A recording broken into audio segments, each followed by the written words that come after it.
Okay, so my name is Sophie Crosby. I work for Ticketmaster International. That covers the Europe and Australia. And we're here to talk about state of play dance music, a report that we have published, focusing in using a national representative sample of data from the UK and Spain. We also did indicative samples for Norway, Belgium, and the Netherlands, really trying to understand dance music attendees. So, it's now not working. It's just a bit slow. So we're a big company, we're in lots of countries. If you're operating any one of these countries, come talk to us. So to set the scene, why did we do a report on the dance industry and on dance fans? Well, when we started to look back, this is a bit slow. When we started to look back, in the year 2000, we were either ticketing or aware of 7 dance festivals in the UK. And by the time it got to 2015, that was 35 dance festivals that we were aware of, 500% increase. I mean, I think Kevin's report clearly showed dance continues to go from strength to strength. And I just want to talk to you about the data sets that I'm presenting from today. We have ticket data from about the last 5 years from many markets, and that really tells us who bought, what they bought, how much they paid, where they live, and we also create things like affinity scores. And we've got the research data. This is from the nationally representative samples of attendees, of dance attendees from the UK and Spain. We also did Norway, Belgium, and Netherlands. This tells us more about why they bought, who they went with, what was their willingness to pay, what did they want, what are their attitudes to sponsorship. We were interested in this because we think you are. And your tickets and your events are important to us. Back to the ticketing data. Looking at 4 years worth of data, we had a look at how mainstream festivals were selling year on year as opposed to dance festivals. And this is Ticketmaster inventory, so it doesn't necessarily say this is all tickets, but this was really showing us trends that we saw in our own data. So up 182% in that period in the UK. And much the same for the number of dance events across the period. I think it's 164% increase. The same for tickets sold, up 171%. So what it doesn't tell you, as I said, is about fans' emotions, their desires, their motives. So we undertook this research project, State of Play Dance Music. We worked with Frucht, who were great, helped us on the design. Mark Lawrence from AFM wrote the forward, and we had a lot of great contributors from the industry providing content editorial and interviews. Huge amount of data in there. This is the report. If you didn't see it at ADE, then we'll be emailing out a link to all official attendees today at IMS. So I think that link will go out tomorrow, I think. Demographics. What did the survey tell us? So this research data. And we asked these nationally representative samples of the population to say, have you been to one dance event in the last 3 years? A phenomenal number, really, if you think that 1 in 3 of the population, it was a nationally representative sample, more than 1,000 respondents representing Spain, said, yes, I have. UK is, again, about 1 in 6, phenomenal. Demographics as well, there's that sweet spot, that age group, 25 to 34. Clearly, dance has mass appeal across many age groups. But interesting, perhaps, to see specifically in relation to Kevin's point about women in the industry and whether women's involvement in the industry will drive things forward. We saw a definite skew amongst British attendees for dance events to women, and much less of a skew, more of a skew to men in these other 2 markets. Whether that's something anecdotally that you recognize as well. Be interesting to know afterwards. What we do with our ticket data at Ticketmaster is we've done data warehousing across 16 markets, and we work with Experian and also Axiom in terms of appending geodemographics. The thick black line along here, that's the TM UK average. We have in the UK 20 million single customer views. So from millions of transactions, 20 million single customer views. And that black line represents our sort of standard Ticketmaster customer. And this is how our fans or buyers of tickets for dance events and dance festivals look different. We asked in the research how those dance attendees interacted with dance music culture, and it will be no surprise to you at all, especially hearing the gentleman earlier talking about Snapchat. I mean, 70% of online activity is dark to marketers, right? Of the top 10 apps in the world, 6 of the top 10 are chat apps, whether that's Snapchat or WhatsApp or whatever it is, right? So these guys, your audience, your fans, the ones that attend say dance is a big part of their lives. And I think what's really interesting is that 1 in 10 of them tell us that they make electronic music. So your content creators are also your fans at your events, right? It's kind of like punk. It's pretty cool. It really points to a very vibrant and rich area and industry that you're in. The logistics, how do people go? When do they purchase tickets? There's some kind of interesting stuff. You can see 16% told us that they buy during the pre-sale, and 11% buy 6 to 10 months in advance. 43% 2 to 5 months before the event, and a whopping 30% are telling us that for dance festivals, they buy on the week of the event or on the day of the event.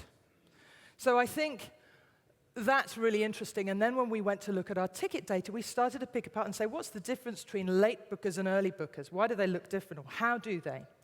And late bookers are basically less affluent groups with a rather nasty appellants from Experian, but nonetheless, claimant cultures, ex-council community, and terrace melting pot tell us something about the fact that for these people, perhaps they've had to save up to come to your event.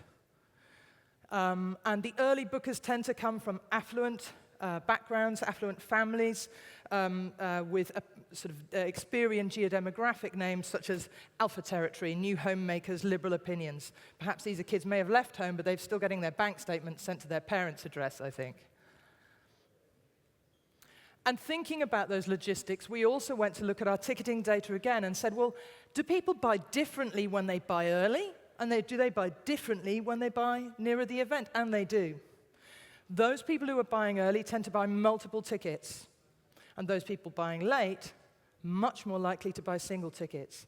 So again, I think for those of you who are putting events on sale, it's really worth thinking about differentiating your sales cycle to different types of people, understanding that, thinking about early booker discounts, installment payments, lots of different opportunities here, I think. Now, we're a ticketing company, so we want to know, where did you buy your tickets for your dance festival? And 85% said, well, from the festival webpage. Duh. And they said 71% of them said they would consider to purchase from a festival website again. For us, what was really interesting was that whilst only 12% of them had bought their tickets from a ticketing website, 58% said, I'd totally consider buying my festival tickets from there in future. And for us, there's a really interesting point here, because dance is mainstream. Dance is now in every other form of music, pretty much. And we think that we've got phenomenal reach that perhaps some of you guys might be able to leverage. We asked about ticket pricing. This one was about Ibiza clubs. There is actually loads of data in here. I'm not presenting it all, right, because you'd be bored, but we are sending it to you all. Willingness to pay. How willing are you to pay for an Ibiza club ticket from nothing to more than 300%? 10%. I'll pay more than 300 quid for a ticket. Reported spend. Almost entirely the same. Lovely smooth graph. What they say they're willing to spend and what they say they spent. Now, we work closely with Mucho Ticket, a really important ticketing outfit here on the island, and we worked with them and got aggregated, anonymized data of British buyers for Ibiza clubbing and said, well, let's have a look at what they actually spent. And I think there's some real interest here. First of all, obviously, probably a lot of the tickets that those Brits are buying for Ibiza clubs are in that middle spot. So what people think and what they're doing are two different things. But here's really interesting. I think there's a big opportunity here for VIP tickets and VIP opportunities that I know you guys, dance music actually is about experience. And I think you guys know that better than anybody else in the music industry, in the live music industry. But there's maybe still opportunity there. Sponsorship, we asked fans about sponsorship. 39% said I'm more likely to buy from brands sponsoring, and 60% agreed sponsors have a key role in making the event financially viable, and they should provide a service adding value to the overall experience. 67%, I'm happy, as long as you keep the ticket prices decent. I appreciate sponsoring brands. This is all good news for your sponsors, right? 20% I rarely notice, and a slightly sour-faced 11%, it's inappropriate. And when we asked fans, what are really suitable sponsors for dance events and dance festivals, these were the top 5 that our UK and Spanish respondents chose. Now, I'm sure all of you have dealings with sponsors. I'm sure people in these segments and in others, whether that's fast-moving consumer goods, supermarkets, finance, whatever. I think the main thing when we talk to fans and we ask them about experience and value-added benefits, they feel that sponsors should bring experience and benefits. Either they can buy them or a sponsor should bring them. And so I think if you're going to choose outside of those top hitters for what fans feel should be sponsoring the event, they maybe could be adding something that they're looking for. Certainly fans in the Netherlands, in Britain, and very strongly in Spain feel that they want VIP experiences. And a third of them felt that delivering this was absolutely what sponsors should do. So, what is a VIP experience? Well, maybe this isn't a VIP experience, but this is something a lot of people wanted, advanced booking discount. And when we think of those people buying late in the sales cycle, perhaps this is something you might want to test on early bird sales. Obviously, as well, with people who've bought right at the beginning of the sales cycle, you have a far longer opportunity to really talk to them about all the other things that they can do with you when they come. I'm thinking particularly about these very intentional purchases for Ibiza clubs in advance, for example, or dance festivals, these sort of big, important events that people make decisions about. Free Wi-Fi, good one for sponsors, great data capture. Loyalty, membership, ticket discounts. I mean, personally, something I would be quite leery of, I think simply because you can make mistakes. Do micro-testing, see how it goes. Bulk ticket discounts, if somebody's coming to a festival or to Ibiza for their 30th birthday party, they're coming along with 12 or 15 friends, maybe not a bad idea. So it's about how do you package up things, right, for your fans and make it easy and attractive and give them ways to, and reasons to buy your tickets. And 42%, big up Intelliticks, RFID wristbands and a cashless kind of wallet experience on the wristband. Dance is mainstream, despite the fact I was up here singing the Nolan Sisters earlier on when you weren't here. It was kind of dance. Cross-genre fans. Dance fans, you know, our core dance respondents from this survey in the UK and Spain, blue is the UK, pink is Spain here, told us about the other forms of music, the other music they listen to that's really important to them. And I think what's interesting is it's everything. Right? When I first saw this slide, I was actually surprised that 23% of UK dance fans, people who identified themselves as dance electronica fans, said metal was a really important music genre to them. Okay, it was a multiple choice question. They could tick all the things that they were most into. I think if you think about Tool or The Prodigy and the kind of headliners for metal festivals, it starts to make a lot of sense. And I think also just the fact that dance has invaded and have become part of every type of music, you start to realize this is absolutely true. So going back to Ticketmaster fan data, I really want to say, you know, we do a lot of work with our customer data. We identify the customers, look at their purchases, calculate metrics, how far do they live from the place they bought a ticket from, recency, frequency, monetary value. We append geodemographics, and we do a lot of analysis and segmentation to create affinities and scores. So that's the kind of data we have.